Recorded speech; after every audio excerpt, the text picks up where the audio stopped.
Chapter 101. March menjadi sangat serius dan mengakui Denken. Senjatanya yang telah berubah menjadi tombak ditancapkan ke jalan. March memulai perkenalan layaknya seorang jenderal. Aku mastermu dan musuh yang akan kau kalahkan.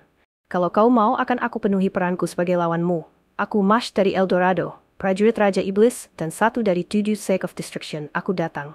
Tombak March yang menancap jalan tiba-tiba menghancurkan sekitarnya. Bangunan dan lantai berterbangan bagai buih dan semuanya adalah emas.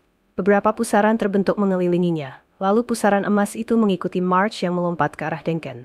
Pusaran itu terus mengikuti kejaran Denken yang mencoba untuk terbang menjauh. Denken menyadari serangan ini belum pernah ia lihat sebelumnya. Denken mengatakan kalau satu serangan dari serpihan emas Macht akan membunuhnya.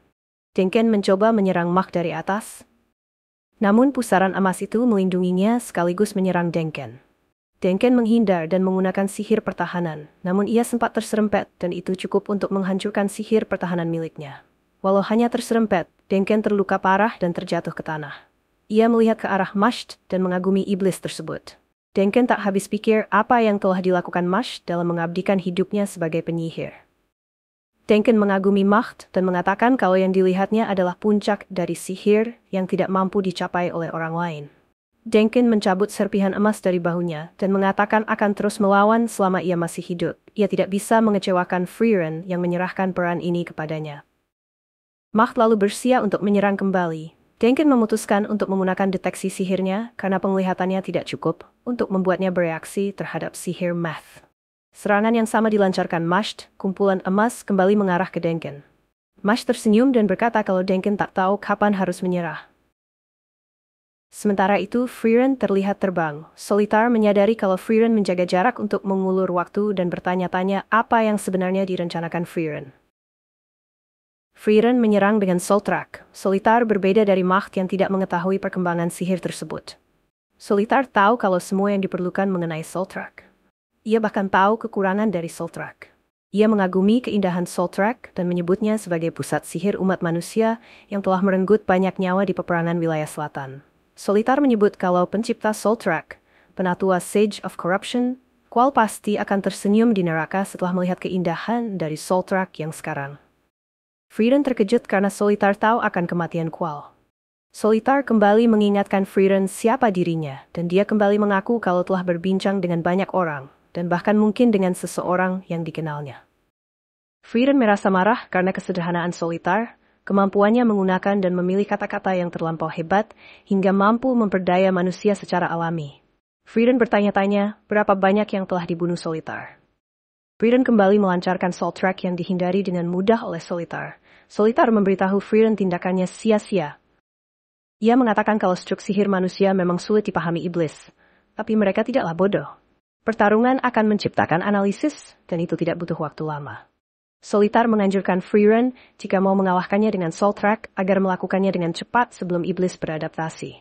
Dan itulah yang terjadi di pertempuran Denken, di mana Macht telah beradaptasi sepenuhnya. Frieren lalu menyerang Solitar dengan Soltrak secara terus-menerus dan ia memberitahu Solitar kalau luka di bahunya adalah dibuat oleh Soltrak yang sangat padat. Solitar membenarkan Frieren dan memberitahunya kalau dia sudah tahu mengenai sihir itu dan sudah mendapatkan penangkalnya. Solitar menciptakan perisai mana yang menahan serangan Frieren. Frieren lalu menyimpulkan kalau Soltrak yang padat pasti sangat efektif karena Solitar menghindari dan menahannya. Frieren lalu berpikir kalau saja Frieren ada di sana. Frieren berusaha kembali mengontrol emosi dan mengatakan kalau dirinya bahkan tidak bisa membantah kalau Solitar berbohong dan dirinya bahkan tidak sempat untuk memikirkan kemungkinan Frieren masih hidup. Frieren lalu berkata kalau karena inilah Solitar sangat kuat, sangat sulit untuk tidak terdikte oleh perkataannya. Chapter 102. Dengan judul sebuah hasil seri. Pertarungan Macht dan Denken mendekati puncaknya. Serangan Macht semakin ganas, partikel-partikel emas menyudutkan Denken yang berusaha keras untuk bertahan. Denken merasa masih bisa menghindari dan masih cukup tenang untuk membaca setiap serangan Macht. Denken mengakui Macht sebagai penyihir yang benar-benar hebat, namun ia juga mengklaim kalau apa yang ditunjukkan Macht belum melebihi kesannya. Denken terus-menerus menghindar dan March menemukan celah. Partikel emas yang ditahan Denken dimanfaatkan. Macht menyerang secara langsung dengan tombaknya. Deng yang terfokus ke puing emas kaget.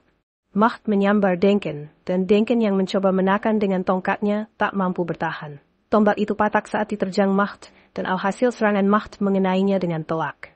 Tombak itu menusuk tubuhnya. Denken tak bisa bergerak ataupun bersuara lagi. Macht menyadarinya, namun ia juga tahu kalau Denken masih memiliki keinginan untuk bertarung.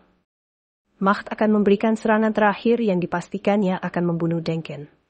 Denken berkata dalam hati kalau setidaknya dirinya ingin pertarungan ini berakhir seri. Berpindah ke Frieren yang kini berada di jarak cukup dekat dengan Solitar. Dan terlihat Eldorado perlahan pulih. Emas di sana secara perlahan menghilai, burung-burung yang sebelumnya membatu melanjutkan hidupnya dan kembali terbang. Penduduk kota Weiss yang berada di tengah Eldorado telah melanjutkan aktivitas. Mereka terlihat melanjutkan kegiatan sehari-hari tanpa tahu kalau semuanya telah tertidur selama 30 tahun. Macht yang akan memberikan serangan terakhir terkejut dan kaget melihat semuanya berangsur pulih. Dan saat ia menyadari kalau ternyata Frieren benar-benar mampu memvisualisasikan sihirnya untuk mengembalikan semuanya. Macht yang kebingungan dalam sepersekian detik tiba-tiba diserang oleh Denken.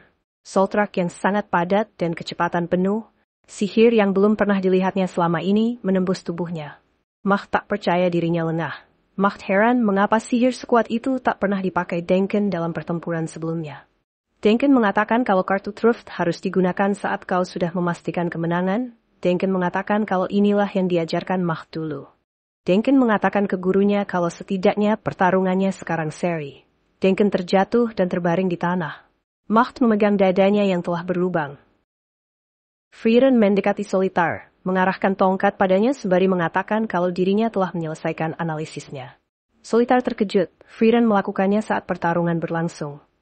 Ia juga berkata kalau ini sia-sia, walaupun itu dapat mempengaruhi pertarungan Denken, namun tak berimpak ke pertarungan mereka. Frieren dengan kesadaran penuh memberitahu Solitar kalau ini telah berakhir. Saat masih berbicara, tiba-tiba, tubuh Solitar terkena serangan dari belakang. Ia menoleh dan melihat Fern dari jarak sangat jauh. Fern terjatuh karena kehabisan mana, dan ia lalu ditangkap oleh Stark. Solitar juga terjatuh ke tanah dan sekarat. Di saat terakhirnya ia berkata bahwa ini indah, sebuah tembakan jarak jauh yang bahkan berada di luar deteksi mananya. Ia mengingat akhir kematian Sage of Destruction Boss, di mana ia dibunuh oleh Himmel dalam satu serangan karena terlalu terfokus pada Frieren. Ia tertawa karena melakukan kesalahan yang sama, padahal ia telah mengantisipasinya dengan tidak pernah menurunkan deteksi mana, namun jarak Fern di luar kemampuannya. Frieren bertanya ke Solitar apakah dirinya mau memohon unyuk hidupnya. Solitar hanya tersenyum dan Frieren menyerang dengan Soul Track dari jarak dekat yang membuat Solitar mati. Frieren menyadari kalau Denken juga telah selesai dan tak perlu membantunya.